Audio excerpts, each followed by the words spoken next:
Assalamualaikum warahmatullahi wabarakatuh. Kelas 11. Hari ini kita lanjutkan pembelajaran tentang materi termodinamika ya. Hari ini kita lanjut ke hukum 1 termodinamika dan penerapannya ya. Sebelumnya silahkan berdoa dulu masing-masing ya. Setelah itu dibuka buku paketnya materi termodinamika ya, dan kemudian simak penjelasan berikut ini dengan baik ya. Kalau memang ada hal-hal yang sesuai sama buku paketnya, hal-hal yang penting silahkan dicatat atau ditandai di buku paketnya ya, di stabilo atau dikotakin kayak gitu ya. Oke, bismillahirrahmanirrahim, kita mulai ya. Oke, hukum 1 termodinamika ya. Kalau di buku paket kalian itu ada di halaman 113 ya. Ini Miss jelaskan yang di PPT ya. Nah, jadi hukum 1 termodinamika itu berbunyi sejumlah kalor, yaitu kalor itu kan Q ya, yang diterima ya. Jadi kalor yang diterima dan usaha itu W ya, yang dilakukan terhadap suatu gas dapat digunakan untuk mengubah energi dalam. Jadi ada kalor yang masuk, kemudian ada usaha yang keluar yang dilakukan, itu keduanya itu bisa mengubah energi dalam. Nah, maksudnya kayak gimana? Misalkan boleh diperhatikan gambarnya ya. Di situ gambarnya nih ya, misalkan ini ada Q, kalor ya. Kalornya diterima, berarti masuk ke dalam sistem. Kemudian si sistem ini melakukan usaha berarti keluar nih ya, W-nya keluar. Nah, pengaruh Q, kalor, dan W, usaha ini bisa mempengaruhi energi dalam yang di sini, yaitu energi dalam lambangnya adalah delta U gitu ya. Nah, kalau misalkan dibuat dalam persamaan gimana bentuknya, yaitu Q ya, Q sama dengan delta U ditambah W ya. Artinya nih, Q adalah delta U ditambah si W kayak gitu. Atau boleh nih delta U tinggal dibalik aja rumusnya, delta U sama dengan W-nya pindah ruas kan ya, jadi negatif. Berarti delta U sama dengan Q min W. Jadi ingetin aja ya, ini delta Q sama dengan delta U ditambah W. Ketentuannya gimana nih? Nilai Q atau kalornya itu positif kalau sistemnya menerima kalor. Artinya kalau kalornya masuk, berarti nanti kalornya Q-nya positif. Kalau sistemnya melepas kalor, kalau Q-nya keluar ya, keluar berarti panahnya keluar dari sistem, berarti kalornya negatif. Nah, kemudian W-nya positif nih ya, W-nya positif kalau melakukan usaha, berarti kalau W-nya keluar dari sistem berarti dia positif. Nah, kemudian kalau misalkan sistemnya dikenai usaha, kalau W-nya masuk justru W-nya negatif kayak gitu. Nah, untuk delta U-nya, kalau misalkan nih hasilnya nanti misalkan delta U-nya positif, artinya dia terjadi penambahan energi. Tapi nanti kalau misalkan delta U-nya dia ternyata negatif, berarti terjadi penurunan energi. Oh, delta U-nya positif nih, oh nambah, berarti nambah energinya. Delta U-nya minus nih, negatif, oh energinya berarti turun atau berkurang kayak gitu. Ini keterangannya ya, Q itu kalor dalam joule, delta U itu energi dalam joule juga, W itu usaha dalam joule juga gitu. Nah, ini sama aja kayak yang di buku paket kalian yang halaman 113 ya, boleh ditandain, diwarnain atau distabiloin ya, kayak gitu. Jadi ingat persamaannya ya, Q sama dengan delta U plus W. Kemudian ingat ketentuannya, plus minusnya kayak gitu ya. Nah, contoh soalnya seperti apa? Kita lihat nih ya. Misalkan suatu sistem menyerap kalor dari lingkungannya. Berarti sistem menyerap kalor, berarti kalornya masuk nih ke sistem. Kayak gitu ya, sebesar 1500 joule. Nah, pada saat bersamaan pada sistem tersebut dilakukan usaha sebesar 2200 joule. Pada sistem dilakukan usaha, artinya usahanya masuk apa keluar? Kalau sistemnya yang dikenai usaha, berarti masuk. Kalau kata-katanya sistem melakukan usaha, berarti usahanya keluar kayak gitu. Kalau ini dilakukan usaha, berarti usaha dari luar masuk ke dalam sistem kayak gitu ya. Sebesar 2200 joule tadi ya. Nah, tentukan besar perubahan energi yang terjadi dalam sistem. Berarti yang ditanya adalah delta U. Nah, bagaimana cara pengerjaannya? Kita bahas ya. Oke, tadi di soalnya diketahui ya. Misalkan nih contoh nomor 1, misalkan diketahui ya, sistem menyerap kalor. Jadi misalkan ini suatu sistem, kan kemudian ada Q, ada W. Nah, di situ bilang sistemnya ini menyerap kalor dari lingkungannya, luarkan lingkungan. Oh, berarti Q-nya masuk nih. Kalau Q-nya positif atau masuk, tadi lambangnya apa? Kalau Q-nya masuk atau sistemnya menerima kalor, berarti Q-nya nilainya positif gitu ya. Berarti ditulis di sini misalkan Q sama dengan 1500 Joule. Kemudian pada saat bersamaan pada sistem dilakukan usaha sebesar 2200 Joule. Berarti pada sistem dikenai usaha, berarti W-nya masuk juga. Lihat tadi ketentuannya. Kalau misalkan sistem menerima usaha, ya kan ini masuk nih. Berarti sistem menerima usaha W-nya justru negatif. Berarti tulis W-nya negatif 2200 Joule. Kemudian yang ditanya apa? Yang ditanya adalah besar perubahan energi dalam, berarti si delta U-nya gitu. Nah, bagaimana cara mengerjakannya? Kita ingat bahwa tadi persamaannya adalah Q sama dengan delta U ya ditambah W. Karena yang ditanya delta U, boleh kalian masukin angkanya dulu atau kalian ubah rumusnya, terserah, bebas, sama aja. Kalau misalkan mau masukin angkanya dulu boleh, misalkan Q, oh Q-nya tadi nilainya apa? Positif ya, positif 1500. Delta U-nya yang ditanya ditambah W-nya minus, oh berarti min 2200 gitu ya. Berarti 1500 sama dengan delta U plus sama min, berarti min kan, min 2200 kayak gitu. Atau mau langsung negatif 2200 aja Miss, boleh ya. Kebebasan dari kalian aja, yang penting prosesnya betul. Kemudian ini delta U, kan ini di kanan negatif, pindah ke kiri berarti jadi positif, tulis berarti 1500 ini jadi positif 2200. Berarti delta U nya jadi berapa? 1500 ditambah 2200 yaitu 3700 Joule kayak gitu ya. Atau misalkan mau pakai rumus yang tadi tuh, pas setelah digantikan rumusnya jadi delta U sama dengan apa? Q dikurangi W ya. Ini kalau rumusnya dibalik, tapi nanti pasti hasilnya akan sama aja. Q-nya berapa? Q-nya 1500 dikurangi W-nya berapa? W-nya adalah minus 2200. Oh, berarti tulis lagi nih, min 2200. Berarti delta U sama dengan 1500, min sama min positif ya, plus berarti 2200. Berarti delta U-nya berapa? Sama aja kan, 3700 Joule kayak gitu ya. Jadi kayak gitu caranya. Silakan simak dengan baik, jangan lupa contoh soalnya disalin di buku catatan supaya sambil nyalin, sambil ngitung, kalian juga paham proses dan langkahnya seperti apa. Kalau emang belum paham, gak apa-apa, silahkan ditanyakan aja, gak usah takut atau malu ya, biar paham kayak gitu. Atau misalkan misalnya ada salah hitung, gak apa-apa, silahkan diingatkan ke Miss dan supaya bisa kita benerin bareng-bareng ya. Nah, berikutnya kita bahas tentang penerapan hukum satu termodinamika pada proses-proses termodinamika. Kemarin kan kita udah belajar tuh proses-proses termodinamika ada apa aja, yaitu ada isotermik, isokorik, isobarik, dan adiabatik. Nah, di masing-masing proses kemarin itu kita udah belajar kalau pada isotermik itu delta U-nya sama dengan 0. Kenapa delta U-nya 0? Karena isotermik, termik itu kan thermal, suhunya yang konstan, berarti suhunya sama kan, T1 dan T2 nya sama, sehingga delta T nya sama dengan 0. Nah, yang butuh delta T itu siapa? Yaitu energi dalam, karena delta T nya 0 berarti energi dalamnya juga 0. Nah, tadi kan di hukum satu termodinamika ini ya persamaannya ya, Q sama dengan delta U plus W. Karena delta U nya dia 0, berarti Q sama dengan 0 plus W, sehingga Q-nya sama dengan W.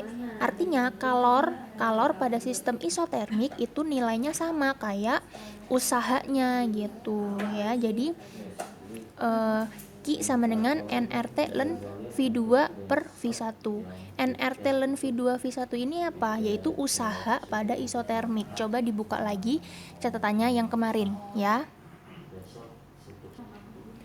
Nah, berikutnya yaitu isokorik. Kalau isokorik kemarin yang konstan apanya?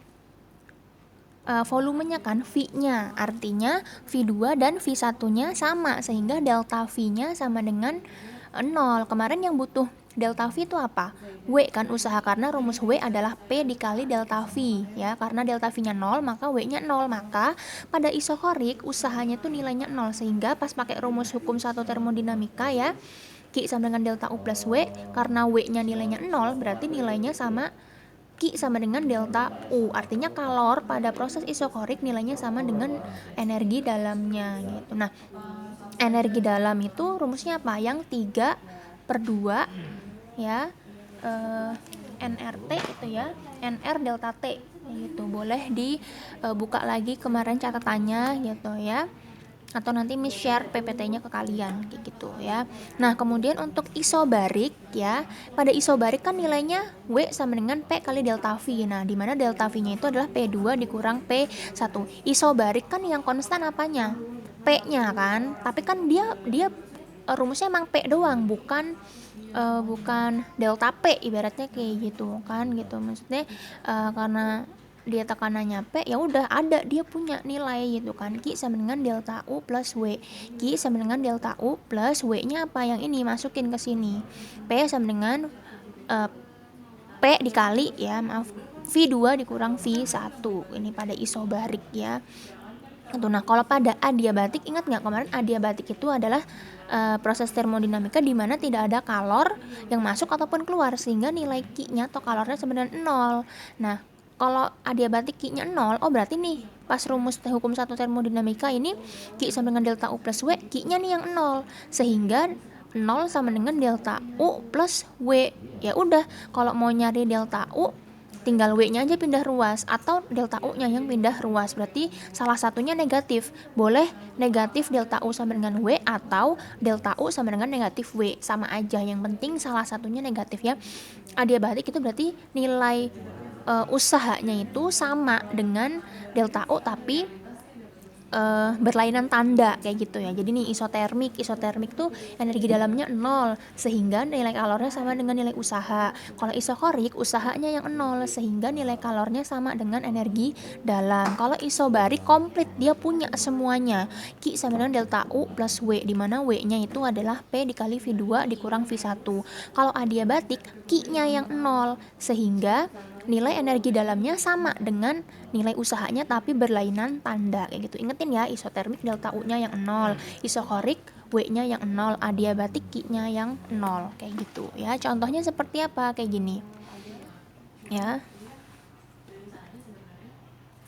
Oke. Nah, misalkan nih, ada suatu sistem mengalami proses adiabatik. Ingat, oh adiabatik tadi Q-nya nih yang 0, sehingga delta U-nya itu sama dengan W tapi berlainan tanda gitu ya. Nah, pada sistem dilakukan usaha sebesar 200 Joule ya. Pada sistem dilakukan usaha, artinya sistemnya menerima usaha atau usahanya masuk ke dalam sistem ya. Nilainya 200 Joule. Jika perubahan energi dalam sistem adalah delta U ya, dan kalor yang diserap sistem adalah Q, kalor diserap sistem, artinya sistem menerima kalor atau si kalornya masuk ke dalam sistem ya, maka pernyataan yang benar adalah yang mana? Nah, kita balik lagi ke adiabatik yang tadi. Nih, coba ya, adiabatik tuh mana nih? Adiabatik, ingetin, Q-nya sama dengan 0, sehingga ini aja langsung yang ini yang di bold, delta min delta U sama dengan W ya, ingetin gitu ya. Nah, kita pindah ke coret-coretan dulu ya. Oke, tadi kan anggap ini contoh nomor 2 gitu ya. Tadi bilangnya adiabatik tadi adalah Q-nya sama dengan 0, sehingga min delta U-nya sama dengan W kayak gitu ya. Nah, di situ diketahui bahwa misalkan ini Ki. Kemudian ini sistem, ini W. Kayak gitu ya. Nah, dia bilang nih, pada sistem dilakukan usaha. Usaha itu kan W. Dilakukan kepada sistem, berarti masuk, dilakukan ke arah sistem gitu ya. Kalau W-nya masuk ke dalam sistem ya, atau sistemnya menerima usaha, berarti dia nilainya negatif kayak gitu ya. Nah, kemudian kalor yang diserap sistem adalah Q. Kalor yang diserap sistem berarti kalornya masuk. Kalau misalkan kalornya masuk itu artinya sistem menerima kalor, berarti Q-nya adalah positif gitu. Nah, ini nih kan rumusnya udah langsung ini, dimana tadi diketahui bahwa nilai usahanya itu tadi adalah sebesar 200 joule. Nah, yang ditanya adalah pernyataan yang benar yang mana, kayak gitu. Tadi di pilihan jawabannya ada delta U sama dengan 0, kemudian ada B delta U sama dengan 200 joule, yang C delta U sama dengan min 200 joule, kemudian yang D itu Q sama dengan 100 joule, kemudian yang E delta U plus Q sama dengan min 200 joule ya. Nah, kita tahu bahwa rumusnya kan ini ya. Misalkan di sini jawab min delta U sama dengan W, sehingga min ya delta U sama dengan W. W-nya nilainya berapa? 200 tapi negatif karena dia masuknya ke sistem tadi min 200 ya. Berarti boleh nih, oh negatif sama negatifnya kita coret. Berarti sisa delta U sama dengan 200 joule gitu. Nah, yang sesuai ini dengan pilihan jawabannya yang mana? Apakah yang A? Ada nilainya ya, berarti bukan 0, berarti ini opsinya salah. Kemudian delta U sama dengan 200 joule. Oke, kita keep. Delta U sama dengan min 200 joule. Lihat tandanya. Positif kan? Ini berarti salah. Q-nya sama dengan 100 joule. Bener Kak? Q-nya padahal 0 di adiabatik, berarti ini salah. Kemudian nih delta U ditambah Q sama dengan min 200. Berarti kan kalau yang ini delta U ditambah Q-nya berapa? Q-nya 0. Sama dengan delta U-nya berapa? 200 joule tambah 0 kan? Aturan 200 joule positif. Kayak gitu ya. Berarti ini aturan positif tapi dia negatif, berarti ini salah. Berarti yang benar adalah delta U sama dengan 200 joule, atau jawabannya yang betul adalah yang B, kayak gitu ya. Semoga bisa dipahami kayak gitu ya. Yang penting adalah tadi kalian harus tahu ini Q sama dengan delta U ditambah W ini, kemudian persyaratannya tadi antara Q dan W ketika keluar masuk sistem itu positif atau negatif gitu. Nah, kalau kalian bingung menghafalkannya, Miss gimana cara ngapalin itu tadi Miss, apa namanya, yang keluar masuk sistem? Jadi gini, misalkan ini adalah sistem gitu ya. Misalkan di sini adalah Q, kemudian di sini adalah W. Miss kok ini di atas? Sama aja gitu. Yang penting jangan ditumpuk di sini Q sama W gitu. Yang penting mereka berlainan gitu ya. Nah, ini Q kalau ke kanan nilainya positif. Kalau Q-nya ke kiri nilainya negatif. Begitu juga dengan W. W-nya kalau ke kanan positif, W-nya ke kiri negatif. Jadi gimana? Oh, Q masuk ke sistem positif.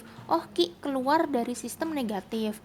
Oh, W keluar dari sistem, ini kan menjauh dari sistem ya, keluar dari sistem positif. Oh, W masuk ke dalam sistem adalah negatif, kayak gitu. Jadi silahkan dihafalkan yang ini ya, yang ini dan yang ini, rumus dan ketentuannya kayak gitu. Gampang kalau kalian mau mencoba dan memahami kayak gitu ya. Kalau emang benar-benar masih bingung, gak apa-apa, tanyain aja, gak usah takut salah. Oke ya, semoga bisa dipahami sampai sini ya. Nah, untuk berikutnya kita bahas tentang subbab berikutnya ya. Nah, berikutnya kita bahas tentang siklus termodinamika dan hukum kedua termodinamika. Nah, kita pertama bahas tentang siklus dulu ya. Siklus itu apa sih kalau kalian ingat gitu ya? Siklus tuh kejadian yang muter gitu, Miss, kayak yang berulang gitu. Ya, betul ya. Jadi siklus itu adalah serangkaian proses yang dimulai dari suatu keadaan awal, terus dia berproses gitu ya melalui tahapan-tahapan tertentu sehingga dia berakhir pada keadaan yang sama dengan keadaan awalnya gitu ya. Jadi dari awal nih, misalkan dari awal gitu ya, A B C D, terus dia balik lagi ke posisi awal, kayak gitu namanya siklus. Nah, siklus sendiri ada dua, yaitu siklus reversibel atau siklus yang dapat dibalik dan siklus irreversibel atau siklus yang tidak dapat dibalik ya. Nah, berikutnya ini salah satu contoh dari siklus ya. Nah, coba dilihat kembali bentuk grafiknya ya. Di sini ada grafik P. Nah, kemudian ini grafik V gitu ya. Siklusnya itu dari mana? Dari titik A, B, C. Lihat tanda panahnya ya. Jadi A ke B dulu, kemudian B ke C, C balik lagi ke A. Itu namanya siklus. Dia dimulai dari A, kemudian dia ke B, ke C, balik lagi ke A, kayak gitu ya. Nah, ini keterangannya nih. Siklus pada gambar itu apa saja sih gitu ya. Nah, yang pertama ada proses pemuaian isotermik. Ingat ya, kemarin gambar isotermik kan grafiknya seperti ini, isotermik dari A ke B. Kemudian B ke C ya, itu namanya proses penyusutan atau pemampatan ya secara isobarik dari B ke C. Kenapa isobarik? Karena tekanannya konstan sama di sini ya. Jadi P-nya maksudnya P-nya konstan sama gitu. Tapi dia penyusutan atau pemampatan. Maaf. Karena volumenya berkurang. Lihat dari VB menjadi VA ke arah kiri. Kan kalau misalkan volume ini grafiknya semakin ke kanan kan volume semakin besar. Nah, ini kan dia grafiknya ke arah kiri nih, ke arah kiri berarti volumenya semakin kecil, artinya dia menyusut atau memampat kayak gitu ya. Kemudian proses yang ketiga yaitu dari C ke A, yaitu apa? Isokorik ya, pemampatan isokorik. Kenapa pemampatan? Itu ya karena nih apa namanya? Ada perubahan tekanan. Terus kenapa isokorik? Lihat volumenya sama. Ya, volumenya di sini konstan, tetap di VA, volumenya cuma 1. Kayak gitu ya.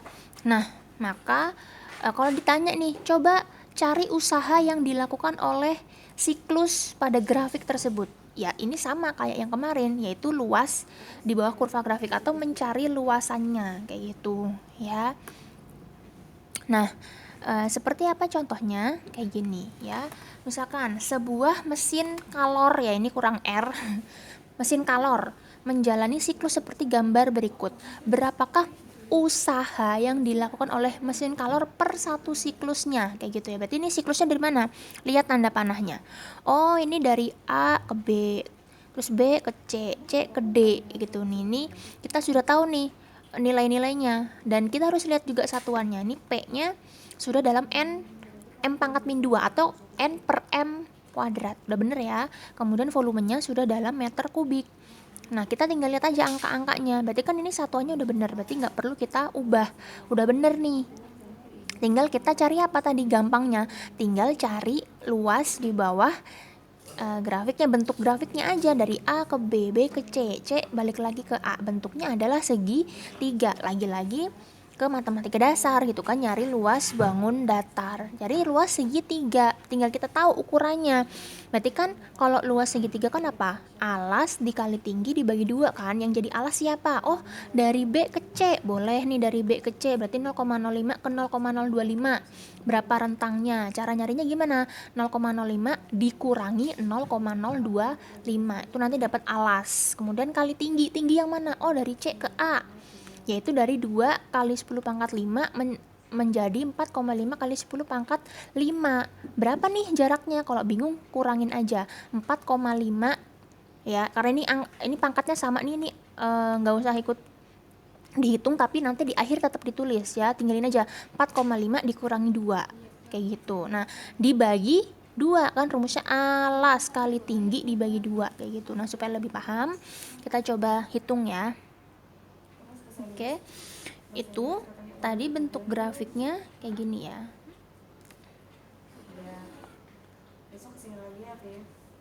ini kan 0,025, ini 0,05. Kemudian di sini adalah 2 kali 10 pangkat 5, kemudian menjadi 4,5 kali 10 pangkat 5 ya. Di sini satuannya udah bener nih, nm-2. Kemudian di sini volumenya m pangkat 3. Kemudian bentuk grafiknya itu ini. Oh, di sini dari titik A ke titik B, dari B ke titik C. Ini. Ya, ini kayak gini. Dari C balik lagi ke A. Kayak gitu ya. Berarti ini mencari apa tadi? W-nya atau usahanya. Kayak gitu ya. Berarti W sama dengan luas apa? Luas segi 3, yaitu rumusnya apa? Alas kali tinggi dibagi 2. Yang jadi alas siapa? Ini 0,05 dikurangi 0,025. Alasnya nih. Alas berarti 0,05 dikurangi 0,025. Hasilnya juga adalah 0,025. Tulis 0,025 dikali tinggi. Yang jadi tingginya ini.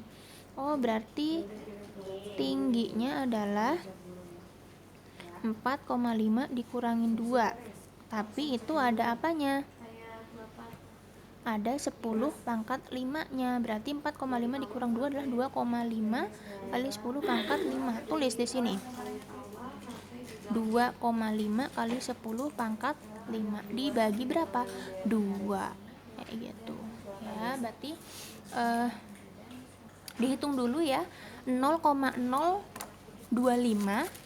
dikali 2,5 ya. Boleh kalian hitung manual atau pakai kalkulator karena lagi nggak ujian, nggak apa-apa ya.